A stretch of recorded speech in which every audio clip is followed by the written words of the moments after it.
per 1 kilo gitu. Itu yang mereka dapatkan.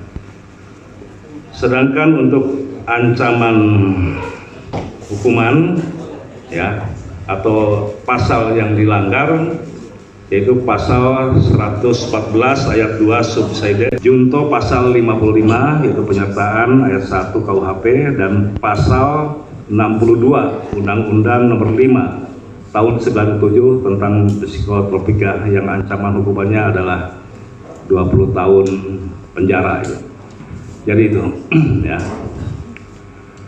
Kemudian rekan-rekan sekalian, jadi ya terkait dengan kasus pengungkapan sindikat jaringan peredaran gelap narkoba ini. Jadi ini merupakan memang bisa dikatakan memang di fungsi narkoba ini perlu suatu ketelitian, kejelian, kesabaran ya. Kejelian dan memang harus mempunyai motivasi yang tinggi untuk mengungkap. Tahun 2022 sampai 2100. Nah, kasus ini dari beberapa kasus yang ada itu biasanya dilakukan analisa ya. Analisa kemudian dipilah-pilah mana kasus yang bisa dikembangkan, mana yang kasus berhenti sampai di sana kan itu. Nah, ini termasuk salah satu kasus yang sekarang ini kemudian dikembangkan.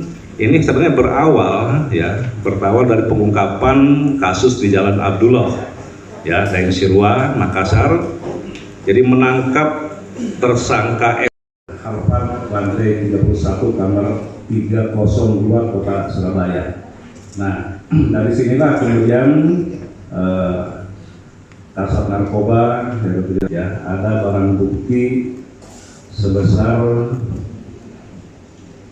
12.000 ya, 12,1 kilogram ya, 12,1 kilogram sabu-sabu, dan di sana pun ditemukan 1.861 butir dengan kandungan berikutnya dengan Polres tempat dan membawa tersangka ke Makassar. Dari hasil keterangan ini kemudian masih dikembangkan lagi. Jadi memang rupanya jaringan ini cukup lama dia beredar di bukan hanya di Makassar gitu ya. Mereka bermain di Sulawesi Tenggara juga gitu. Nah, kemudian bahwa barang bukti ini diperoleh dengan cara ya tadi tersangka, dan yang memang faktanya betul. Satu hal tadi ya rekan-rekan tadi saya sampaikan ya, jadi ada beberapa DPO yang sedang kita kembangkan. Yang menjadi DPO ini ada 4 orang ya. Yang pertama adalah berinisial IN, ini berperan menawari pekerjaan kepada tersangka RC dan RA. Jadi ini yang